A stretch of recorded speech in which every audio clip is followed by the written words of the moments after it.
Could the NBA have a change of heart on whether the New Orleans Pelicans must play Anthony Davis over the remaining 23 games in the 2018-19 regular seasons?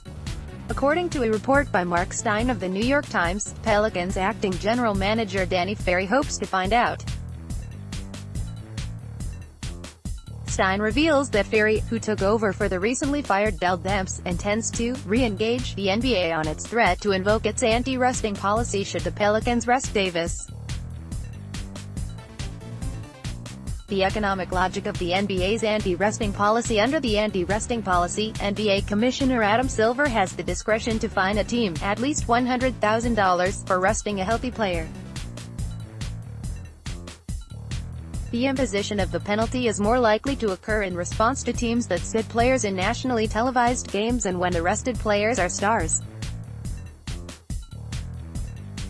Part of the anti-resting policy's underlying rationale is that sitting healthy stars damages the league's financial interests as well as those of competing teams. Fans, after all, are more likely to pay for tickets to attend games that feature stars, just as they are more likely to watch star-filled games on TV. Similarly, fans are more likely to become paying consumers of NBA apparel, merchandise and video games when the league product is linked to the league's best players. If fans are instead treated to the D team, or players who are only a notch or two about those in the G League, those fans might become less interested in their team and, in turn, less interested in the NBA and its accompanying products and services. Worse yet, from the NBA's perspective, disinterested fans could gradually migrate their finite time and limited dollars away from the NBA and towards some other retailer of entertainment. This needn't be abstract. Take the Phoenix Suns. With a dreadful 11-48 record, the Suns have the worst record in the NBA. They are truly a team that is playing out the string. The Suns are nonetheless in a far better position to advertise and sell tickets to their upcoming home game on March 1st against the Pelicans if fans know that Davis will play in that game. Davis is a draw. He is one of the league's best players. The controversy currently surrounding him might even make him more of a draw.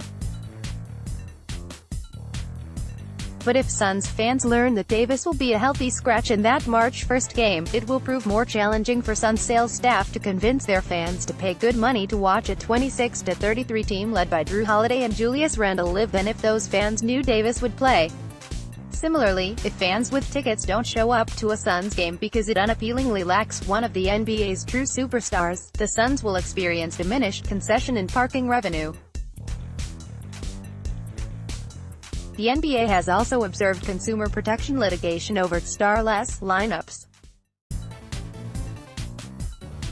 7 years ago, the San Antonio Spurs were sued after coach Greg Popovich sent most of his starting lineup home to San Antonio instead of playing in the last game of a road trip in Miami. In McGuinness v.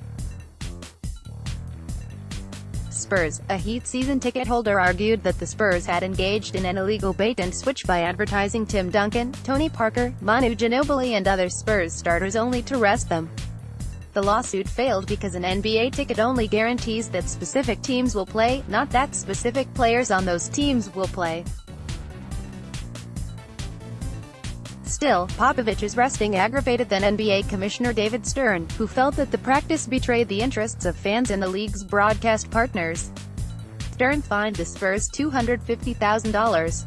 The relationship between star resting and tanking: the anti-resting policy is closely connected to the league's anti-tanking policy.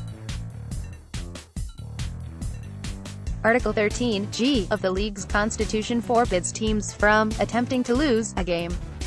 As I detailed in a previous story on Davis and sitting, the NBA has a long history of powerlessly watching non-playoff teams tank in hopes of landing superior odds in the draft lottery.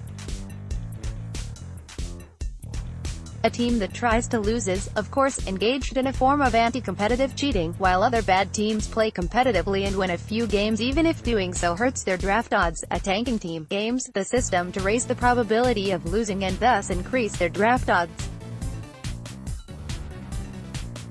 If Davis sits the remainder of the 18-19 season, the Pelicans, which currently have the 8th worst record in the league, would likely lose more games than if he plays. Numbers bear this out. Davis has missed 14 games thus far in the 2018-19 season. Those missed games are largely accountable to Davis suffering a left index finger fracture. The Pelicans went 4-10 in that stretch, meaning they had a decidedly worse winning percentage without Davis, .289, than with him, .489. Stein notes that the Pelicans played scrappier ball without Davis. Still, it would be very difficult for Ferry to persuasively argue that removing one of the best players in the NBA from the Pelicans roster would somehow make them more competitive down the stretch. The Pelicans have already shown they lose more often without Davis than with him. A Davis-less Pelicans are also a far less marketable draw for retailers of NBA tickets and broadcasters of NBA games than a Pelicans team with their 25-year-old superstar. The Pelicans-Lakers drama could make it less likely that the NBA allow the Pelicans rest Davis. The Pelicans, Stein suggests, might also point out to the league that 2 of their upcoming games are against the Los Angeles Lakers.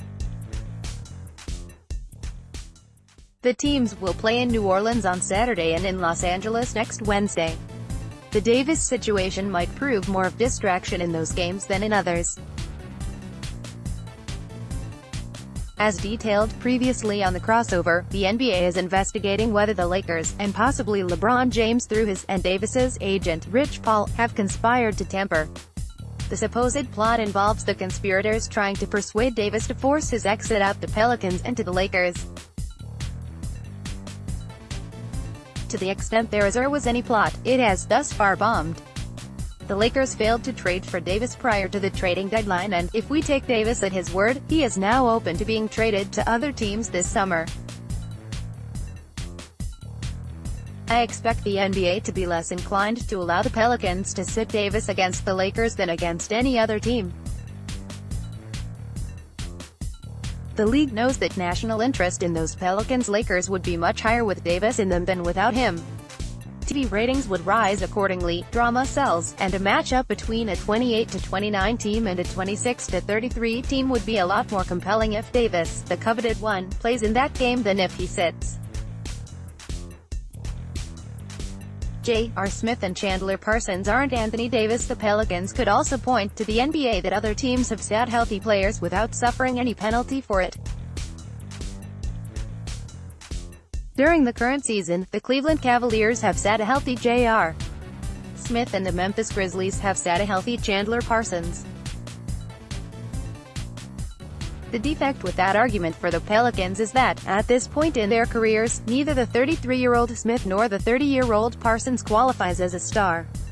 They are merely role players whose absences likely didn't impact Cavaliers and Grizzlies games very much.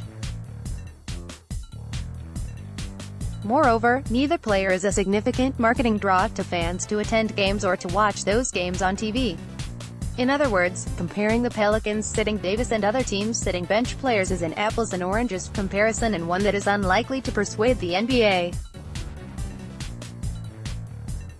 The Pelicans could disobey the NBA and sit Davis. But what would happen next? Some have urged the Pelicans to disregard the NBA's warning and simply sit Davis for the remaining 23 games. The team would then face a minimum $2.3 million fine. In turn, the Pelicans would protect the health of the franchise player who they will almost certainly deal in a blockbuster summer trade. The Pelicans would also lose more games and improve their odds at landing one of the draft's top picks, whether that pick proves to be Zion Williamson, R.J. Barrett, or one of the other young phenoms. The $2.3 million fine, then, could be looked at as a worthwhile payment and a de facto insurance policy for Davis's health. It could also be judged by Pelicans officials as a sensible expense to improve, albeit slightly, the Pelicans' odds in the lottery. The problem with that logic is that it ignores how the NBA would respond to a team openly defying it. What the Pelicans do would not happen in a vacuum. The league would respond in kind. First, the league's anti-rusting policy calls for a minimum $100,000 fine. It's possible the league could substantially increase the fine if it believes that the Pelicans are not adequately deterred by the $100,000 figure. Second, the league could invoke the best interests of the association, power found under Article 24 of the league constitution. Through Article 24, Silver has discretion to impose a penalty of his choosing for conduct that harms the league in ways that go beyond stated rules. A team rebelliously sitting a star player against the wishes of the commissioner could harm the league in several ways. For instance, it could undermine the commissioner's authority. It could also make the team and, by extension, the league less marketable and less competitive. Those outcomes could be construed as violating the league's best interests. Silver could then affix a series of punishments against the Pelicans. They include a suspension of Pelicans officials, massive fines and draft pick forfeiture.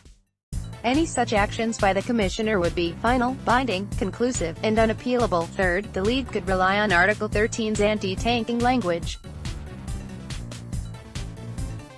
Article 13 contemplates the grounds for removing of an owner from the league. While it's unlikely that the NBA would seek to remove Gail Benson as Pelicans owner over the team sitting Davis, the fact that the league could construe such resting as grounds for owner expulsion highlights the extent of league power in the Constitution.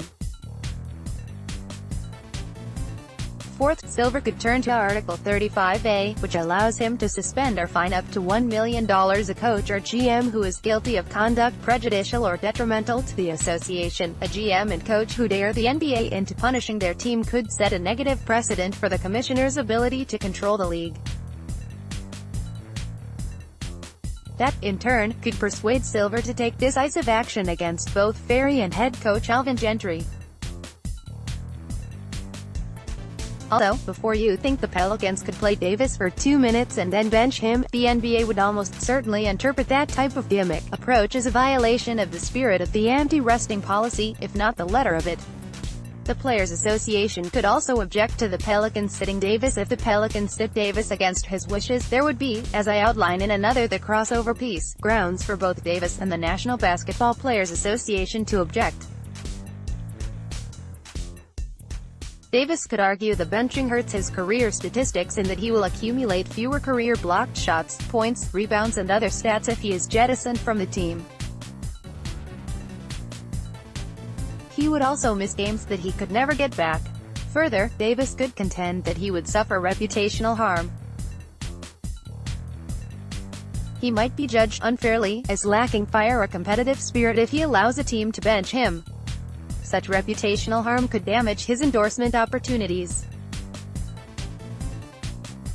Also, though Davis publicly demanded a trade, an act for which he was punished $50,000 by the NBA, he never said he would not honor his contract. To the extent Davis broke a team rule, the punishment for it has already been levied by the NBA.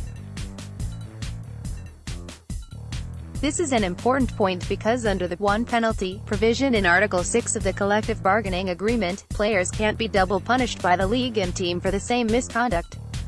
The NBPA would also be worried about the Pelicans setting injurious precedent for players. If the Pelicans can bench a star player merely to protect his health as an asset, other teams could adopt the same script in the future. In response, the NBPA could file a grievance under Article 26. This section of the CBA governs application of team rules. The NBPA would assert that Davis's benching is tantamount to an unauthorized administrative suspension where he is paid but kept away. Michael McCann is SI's legal analyst. He is also Associate Dean of the University of New Hampshire School of Law and editor and co-author of the Oxford Handbook of American Sports Law and Court Justice, The Inside Story of My Battle Against the NCAA.